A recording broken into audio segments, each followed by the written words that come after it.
I'm ILÀ, And I'm Imogen Heap. and we are releasing a piece of music very soon called Murmur, and it's we made it together. Yeah. and With with another character known as AI. You may have heard of them. They feature also experimentations in creativity with AI, voice, timbre exchanging, melding of our brains and our voices. yeah, and it's actually also part of the soundtrack to a film that I'm making, also called Murmur. There we go. Yeah. So I mean, the inspiration for that's like all about murmurations and the idea of like the collective consciousness and our interconnectedness, but also how that relates to, I don't know, like the term artificial intelligence I always find a bit weird because what does it really mean? I kind of just think of it as like extended, yeah.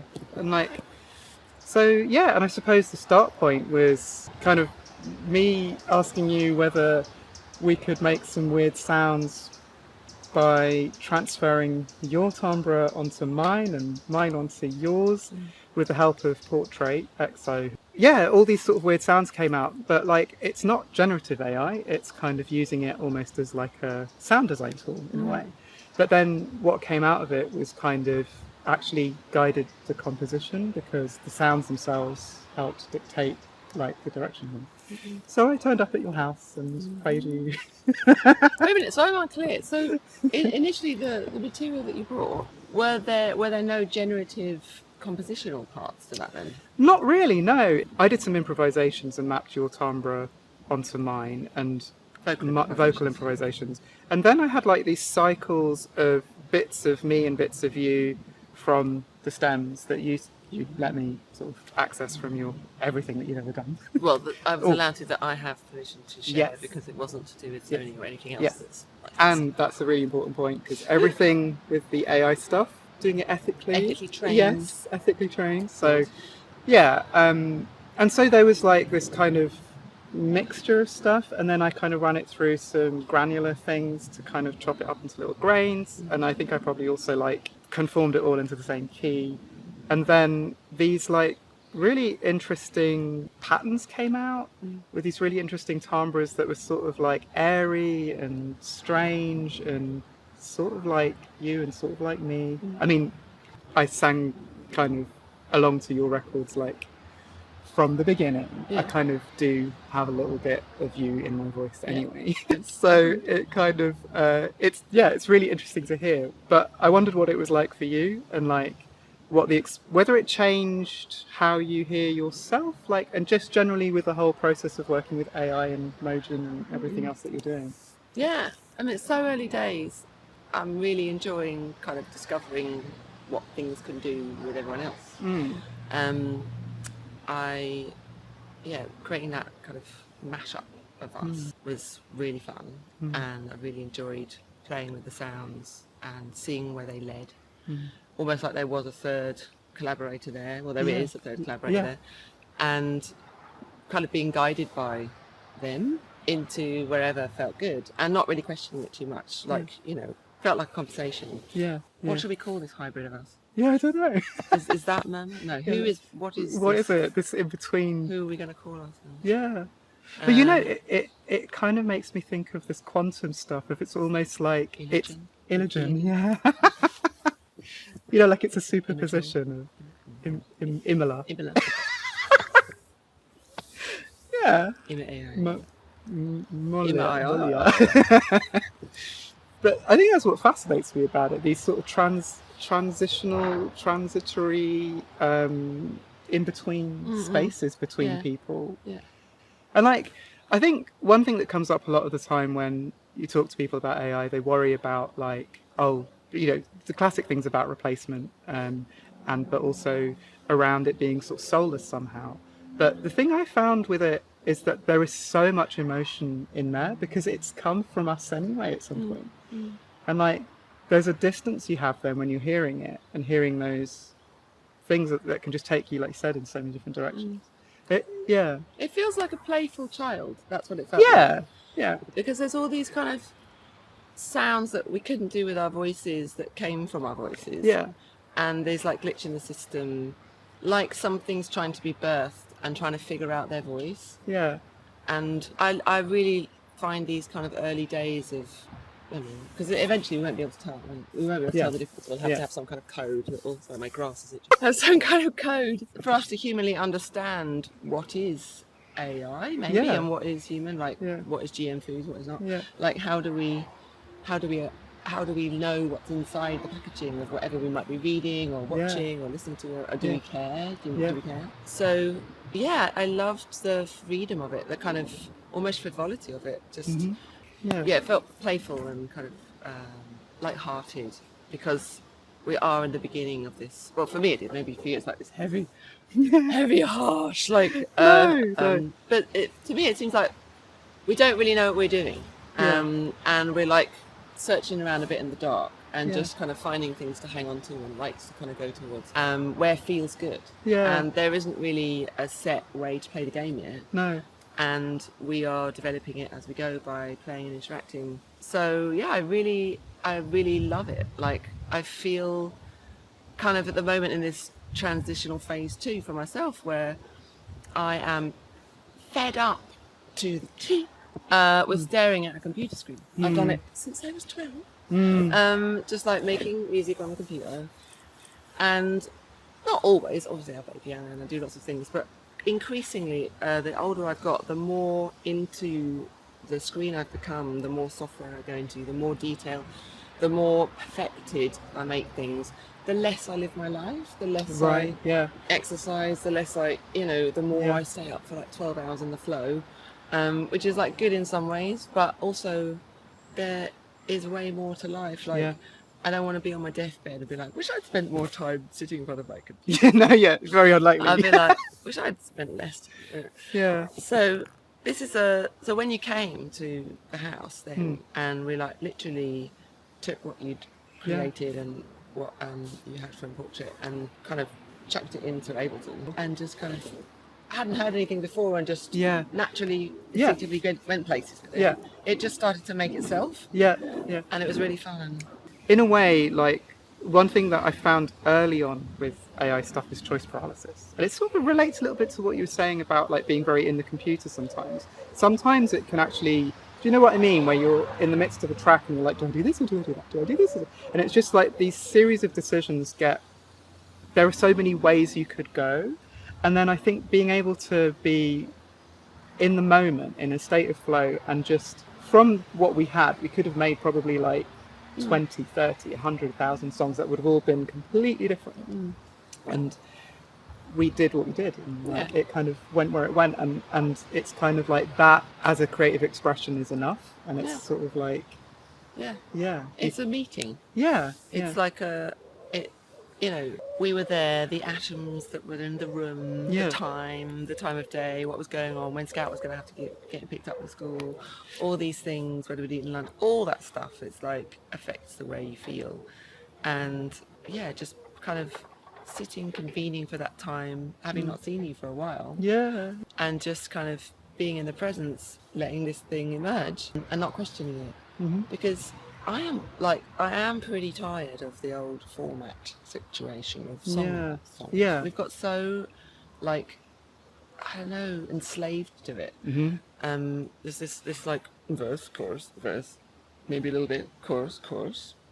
Middle eight, probably about 5 middle eights if it's me. And then a chorus is slightly different from the other choruses and probably steps up and then has a big vamp out.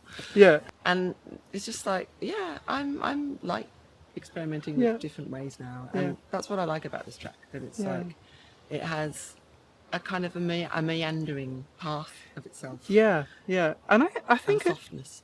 But I think as well, like the way that we're interacting with things, I sort of feel like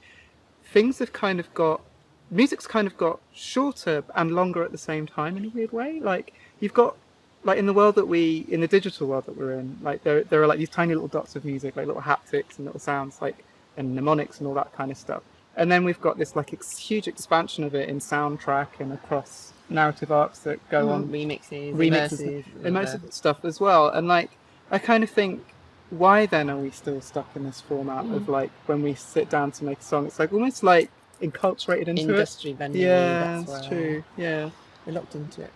But I thought I'm quite excited about the sphere of NFTs, or basically just a piece of art that doesn't really have a format to sit within. It doesn't have like a Excel, DSP, like a digital music service, like whatever streaming service, where we are kind of locked into that a little bit, because it's just the formats of where the algorithms work, it's how we listen to things, it's playlists, all that stuff. And even though it's, again, early days of this kind of digital art where it's not necessarily within a particular framework, or we're not thinking about it in that linear sense, it's kind of has all these directions of possibilities with a file that you can program it in interesting ways to change depending on who it meets, or when it meets them, or what other music it combines itself with when somebody buys this thing. And all of these like interactions and crossovers are where real kind of new magic and new music is happening. And the other day I did go on to one of these nefariously non-ethical music generative sites. Oh yeah. Because I was like, oh yeah, I want to see what it does. Yeah. Because people have been saying, this really sounds like you, and I'm like, yeah, it does sound a bit like me. How come? And they're like, well, I typed in Imogen Heap, da da da da da, and I was like, so that wasn't permissioned. But I mean, again, I don't really mind. I don't really mind that people are training off my stuff. What I do mind is that if somebody, because basically, how could we write music? Well, I know that's their argument, but how could you write music if you've never heard music? Yeah. So everything that we hear is fused into everything that we make. Right. Even if it's a car passing by or some wind in the leaves. Yeah. It's still part of it. Yeah. And so that is what AI is doing.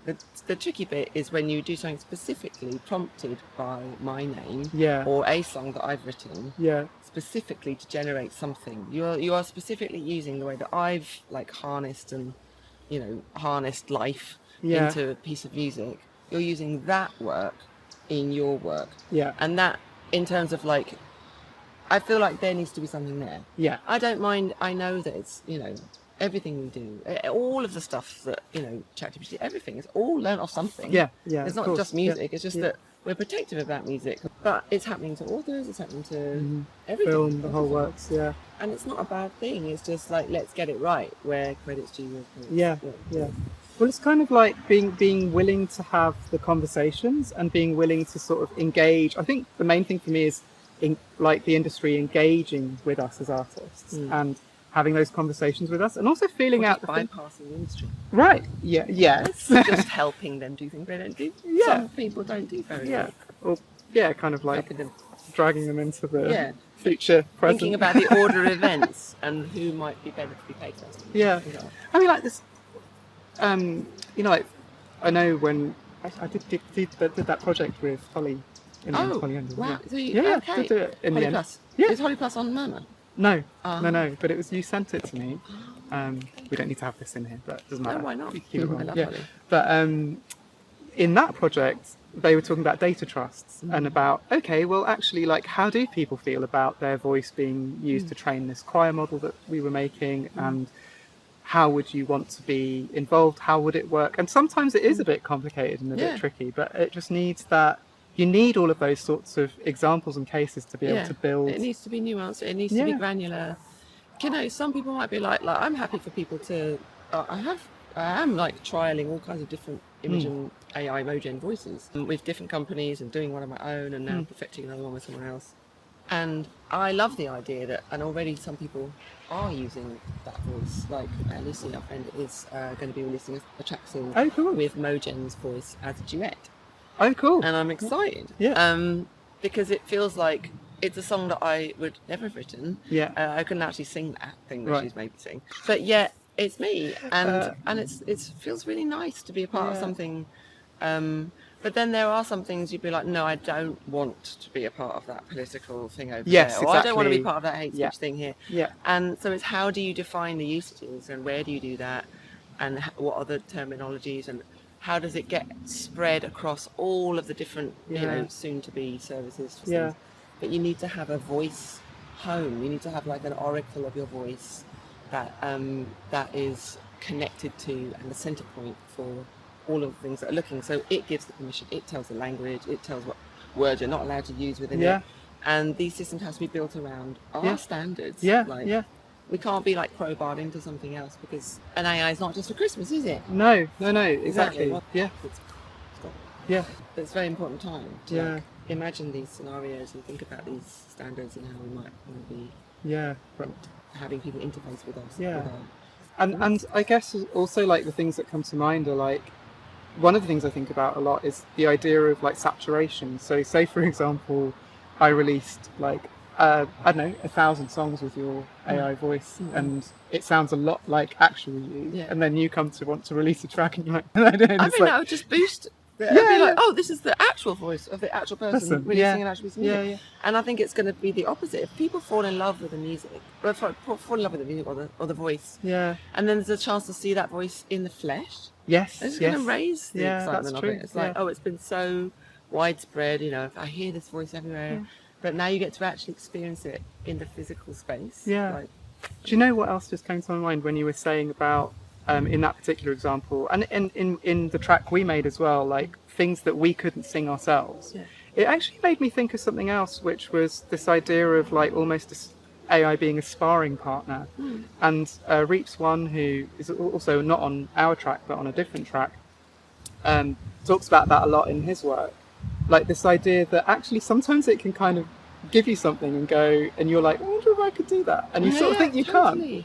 can't, and then you're like, maybe I could. Yeah. Yeah. No, I've had this weird phenomena that has happened. So I don't know if can I mention it? Maybe I will. So basically, I've been experimenting with Mogen's voice. Yeah. Yeah. So I was like, okay, let's put my voice on somebody's voice who's like, I could never sing in a million years. So I put it on an Ariana Grande track. Okay, amazing, amazing. And so when you hear it, it's like, okay. I mean, obviously it's got her accent, and it's totally the way she sings. Yeah. But when my brain heard my voice sing like that, Yeah. it was almost like it was training my brain. It was like, oh yeah, I can do that. It Yeah. kind of tricked it Yeah. into yeah, thinking that it could do things that it couldn't. Yeah. And now I haven't really tried it, but I've been singing along to that track going, you know, it Yeah. just seems weirdly easier. Yeah. Yeah. It's a strange thing. Yeah. It is interesting, but it also reminds me a little bit. I know, obviously, like we've both worked with Guy, and one of the things, certainly when I was working with him first on the Step record, was that he kind of did a similar thing, but the human version of it. So he'd be like, "I want you to sing these phrases that start. It starts here," and have like stitched it together, like from your, you know, demos kind of thing, and like you want it super airy and super like this. And I was like, "Fuck, I don't know if I can do that," but over time it then sort of actually brought that out in my voice and became the way I sang. So in a way it's like it's almost like quite a lot of the time at some point in our growth as artists there's been this process of like someone moving, I don't know, like having stabilizers or like moving can you do this, can you wait, what would happen if you did this, and like even like a melodic choice or something. I mean, that's like another thing I kind of learned from you / Guy, was like that business of like moving a note in a melody to somewhere that you actually prefer and then re-singing it, you know, like kind of you know what I mean. So it's like, well, when I did their lazy way of no, but then oh, that's not a very good melody, tune it up, tune it down, and then sing it. Yeah, and then be like, but in a way it kind of takes you out of what you would naturally do, and then that becomes natural. Yeah, totally. Yeah. It widens your horizons. Yeah. Because it's so easy to get stuck in patterns. Yeah. Yeah. But I kind of felt like that was this whole AI business as well, like with using this particular model, was just it gave me a break from my own voice. But it was still my a bit voice. of distance. Yeah. And almost like you kind of were like, oh, Yeah. took a bit more care of yourself or Yeah. something. Because it's like, oh, you know, you're a bit kinder to yourself because it's one step removed, Yeah. like you would a friend be nice to yourself. Yeah. That kind of behaviour. Yeah, because I mean, like, as vocalists, I don't know, I'm speaking for you here, but like, I can be quite mean about my voice sometimes when I'm like listening to it. And so it's kind of like just a bit of like, nice. Yeah. So exciting, what we could do live. Yeah. I mean, you know, be able to shape and change the timbre of your voice, be able to, you know, have fans in a room or virtually singing with your voice, snapping into key, virtually wherever they are in the world, just being like, oh, I want to sing this with Imogen Heap. I'm going to sing hide and seek. Yeah, they sing down their little, you know, the webcam, red mic, laptop mic, whatever. They sing in. It goes through a little processor, which then comes out sounding like me. So when I'm in a room, I hear all of these voices coming out of all the different laptops, going into one feed as a choir. That's so as cool. me. But don't you think it's so... Times a million. I feel like I should say that's so demure. Even though the process of making this track began probably about 2 years ago with this model, and at that time, such early days, you had to upload onto a web-based system, and then the next day I'd download it, and then it'd be like, oh, what is this? And I'd have to do like several tries, and then just have this pile of really super noisy, grainy stuff. And now it's almost real time. It's amazing. Like almost. It's very like it's incredible that you can just sing into something and transfer your timbre like that. It's kind of mad. And that's just in 2 years. It's like one of the things I really want to do is, you know, this song called The Happy Song. Yeah. And it's a song for under twos. And it's really great. It really makes me happy. It's great. Yeah. Anyway, I was going to say, it was always a song that I wanted the parents to be able to sing. Like, bing, bing. But it's close to being able to just go to the living song of that, like go to the website of that song, quickly train your voice by going, hello, the cow jumped over the lazy fox, or whatever, you know. Yeah. And then immediately the dad or the mum takes on the voice within the happy song, and the child can hear their parents' voice singing the song. Yeah. Like, that's so close. That's so cool. And also like sort of like the next step in, because I know that track particularly took a lot of research, and it was, if I'm right in remembering, it's like kind of all sounds that are optimized for kid to bring out. Yeah, it's like things that we know that child psychologists or musical psychologists kind of know what, as parents you also know they like things like that, plosives and then having like the parents' voice doing that would be a way of like even more optimizing that whole thing. So exciting, but imagine, like, because you've had a go with the gloves, haven't you? Just being able to like shape your voice to sound like you're like a 50-foot person, to like being a tiny little bird, and just having these wisps, and then suddenly having all this like these different types of like nodes or gravelly sounds, or you'd be able to reach those things that you couldn't, your physical voice box couldn't do. I mean, in a way, like that's what we're always trying to do as artists. We're kind of always like looking for ways to break out of our bodies in a way, and like expand our bodies and like be more than I don't know, whatever we are. Whatever we are. But there's this hybrid. This is like we are transitioning into this hybrid beast. Yeah. You know, where you know, at the moment it's in our phones, isn't it? Yeah. Soon it won't be. Yeah. Would you do the thing? Would you do the I was just thing? going to ask you that. I don't know. I feel a bit. I mean, I'm. Do you know what? I don't have a pacemaker. I would do a pacemaker. Yeah. I don't have a problem with it. Yeah. I don't have a problem with it. What I have a problem with is it's not the technology. It's the ethics of who's behind it, and what else they're going to extract from it. Yeah. With the white cat. Yeah.